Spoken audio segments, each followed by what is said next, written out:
Lost Boys are the Lost Boys 333, and welcome back to the Four Swords of Hogwarts. If you want to follow along with me as I read, you can here on the screen, or you can find my work on any of the platforms linked in the description below. There are no warnings for this chapter, so let's continue the story. Chapter 11, To Be a Hero. Wait, Ron said, interrupting Harry's telling of his dream. The woman you've been seeing is Hogwarts?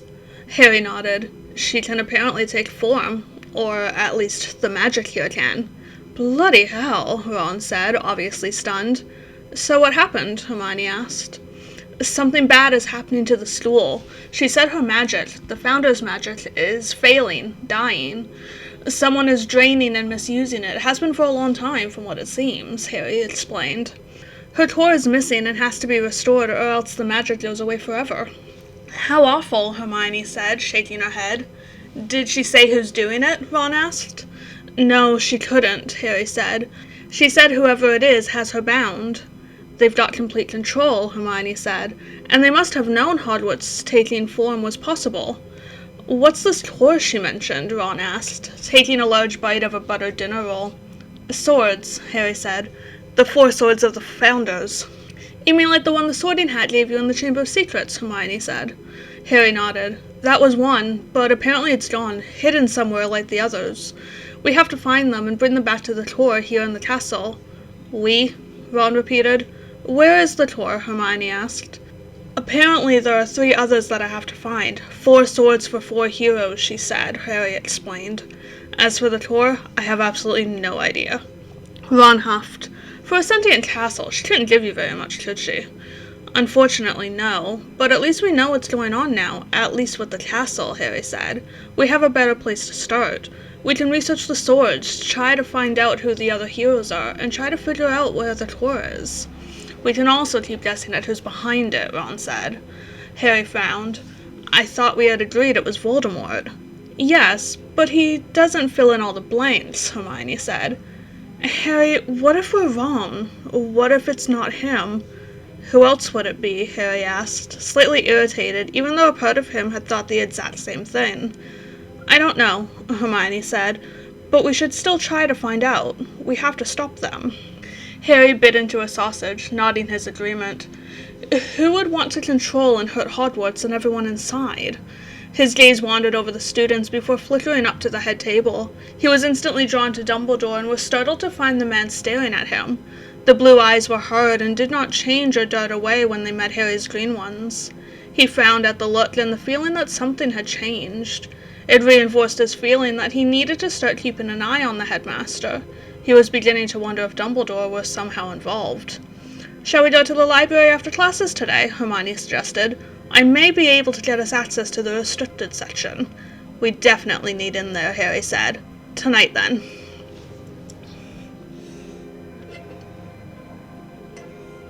Harry hovered outside the defense office, biting his lip as he considered whether this was a good idea or not. He had never gotten a response from the man after he went to him for help some time ago. He couldn't be sure anything had changed, but he had to try. It felt like Snape was the only one he could trust based on the visions he'd had. Snape had a role in helping stop the mind magic, he knew it. He was also fairly certain Snape had a role in his life, a role they had both been made to forget. So he took a deep breath and quickly knocked on the door. Enter. Harry hesitated for a second before pushing the door open. He stood just inside and let it close behind him. He waited there for further acknowledgement from the professor behind the desk at the front of the room. Mr. Potter, Snape greeted once he raised his head. Take a seat. Harry crossed the room and sat across from the professor. How can I help you? I know you never agreed to anything after I came to you last time, but things have changed and we need your help, Harry said, and Snape looked at him curiously. The failing mind magic is getting more dangerous. We need to know the truth, and Hogwarts is dying. Snape's expression turned sharp. What did you say? I know it sounds crazy, but I swear it's true, Harry said. I had a dream last night, and there was this woman. It was Hogwarts, and she asked me to save her, Snape interrupted, as one of 4 heroes. Harry's eyes widened. You're one of the other heroes. A pain suddenly tore through his head, making him gasp and clap his hands to his temples as though it would help. Based on the gasp he heard from Snape, he assumed the professor was feeling the same thing.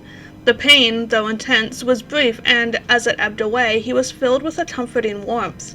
Hogwarts was pleased two of her heroes had found each other. "Well," Snape said, raising his head again, "I suppose I shouldn't be surprised that you are one of her chosen ones." Harry began to bristle, but then realized there was absolutely no spite in the tone. In fact, he thought he could detect just a touch of amusement. "Well, you being a chosen one yourself means I don't have to waste time explaining," Harry said. "Ron, Hermione, and I have started researching, looking for any information about the swords. We could use help with that, but there's something else we need your help with." "And what would that be?" "The mind magic and Dumbledore," Harry said, and watched Snape's eyebrow leap up his forehead.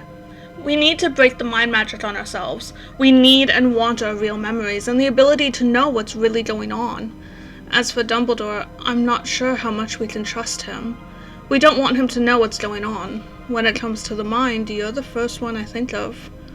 "I agree that we have all become victims of very powerful mind magic, and I also agree that it needs to be broken," Snape said.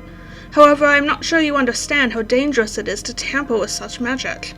"No, I understand," Harry said. "We are up to 9 students in comas, with 2 of them slowly dying. I know they are like that because they push their minds too hard."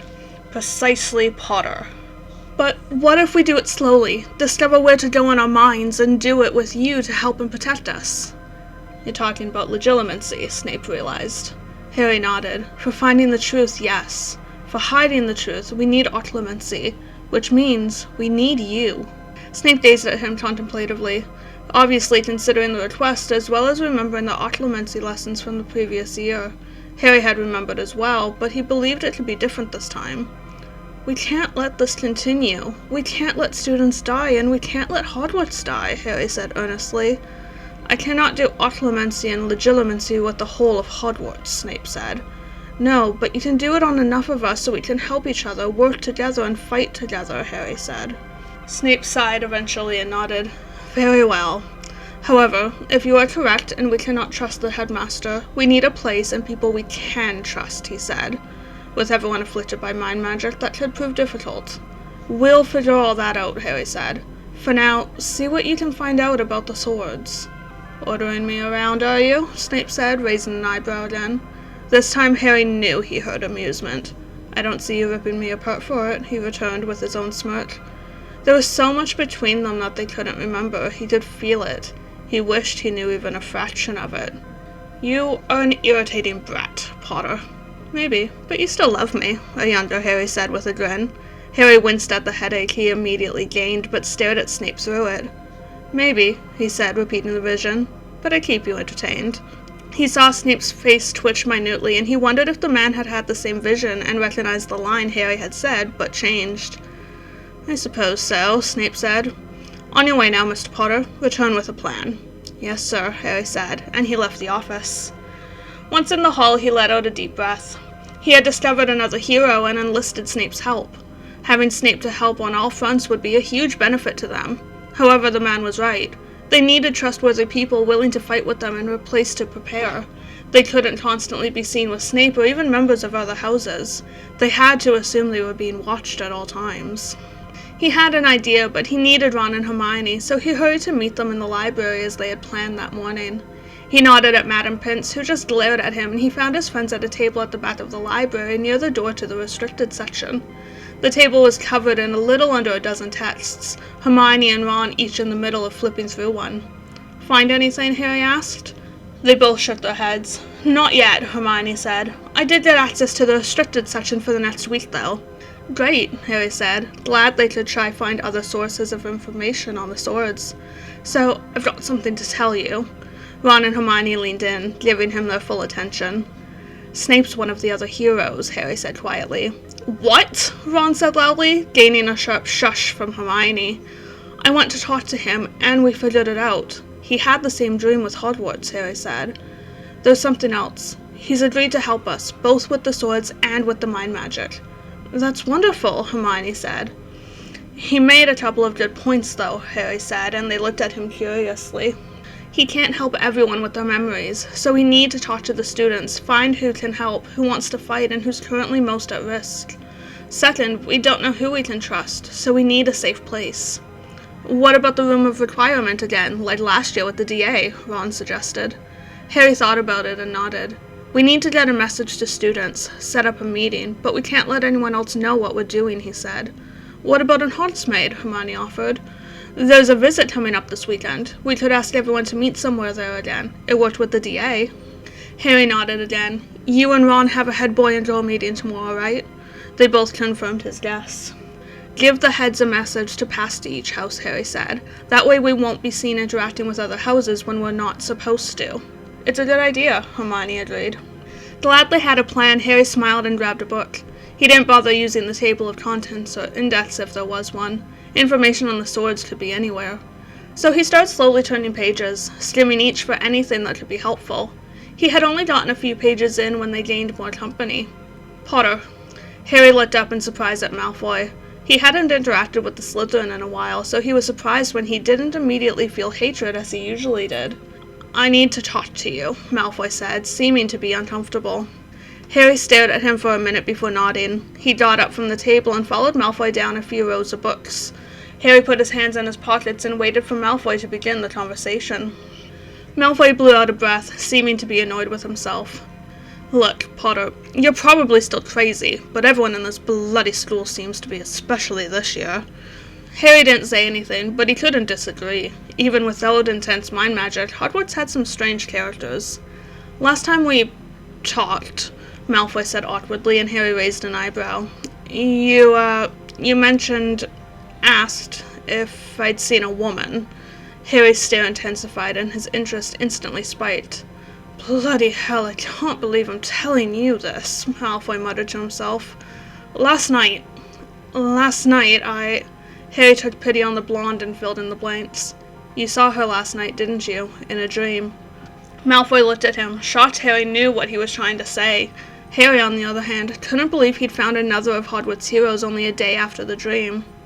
You're a hero, Harry said, and, like with Snape, he and Malfoy grabbed their heads in pain before being overcome by a sense of warmth.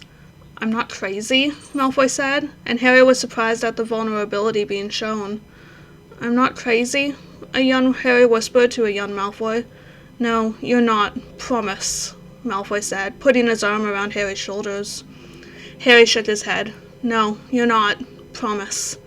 Malfoy blinked in recognition of the repeated line, confirming he too had seen the vision. Hogwarts magic is being drained, sustaining powerful mind magic, Harry explained shortly. Mind magic, Malfoy repeated quietly. So, the visions, the comas, the emotions, the mind magic failing because Hogwarts is failing. Malfoy was clearly overwhelmed. Come on, Harry said, making a quick decision. You can help us. With what? We're trying to find anything we can about the swords, Harry said. It's pretty slow going. Malfoy's eyes flickered in Ron and Hermione's direction. He knew what the blonde was thinking, and even he was considering it. The mind magic seemed to have dipped slightly, decreasing the overwhelming anger in the castle, but it was still there. You're a hero, Harry said. Hogwarts said we had to work together. I suppose, Malfoy said, regaining some of his haughtiness. Harry gave a small smile, realizing he preferred the cocky and confident blonde to the sullen, vulnerable one. He tilted his head toward Ron and Hermione as a gesture for Malfoy to follow him as he started walking back to his friends. Once there, as expected, Ron and Hermione cast suspicious glances at Malfoy while he mustered up his own traditional sneer. Harry sat and handed Malfoy a book, just waiting when Malfoy hesitated to take it for a few seconds. It has proven to be a productive day, Harry said lightly, gently but firmly shoving a text into Malfoy's hands. Malfoy here is also one of Hogwarts' heroes. Would you sit down already? He snapped at the Slytherin.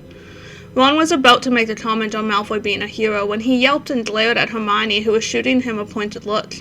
Harry's lips twitched, amused. Hermione had apparently kicked Ron under the table to shut him up. Harry looked up at Malfoy, who still hadn't moved. Well, he said, gesturing at the empty chair. Malfoy rolled his eyes and kept his sneer up, though Harry could tell it was very half-hearted as he pulled the chair back and sat down. There was a heavy tension at the table, but there was also a small sense of ease buried underneath as they quietly scanned for information on an essentially non-existent topic. Thanks for listening, and I hope you're enjoying the story so far. Let me know what you think and subscribe if you want to be notified of future uploads. Be sure to find this story and all my other work on the platforms linked in the description below, and I'll see you in the next chapter.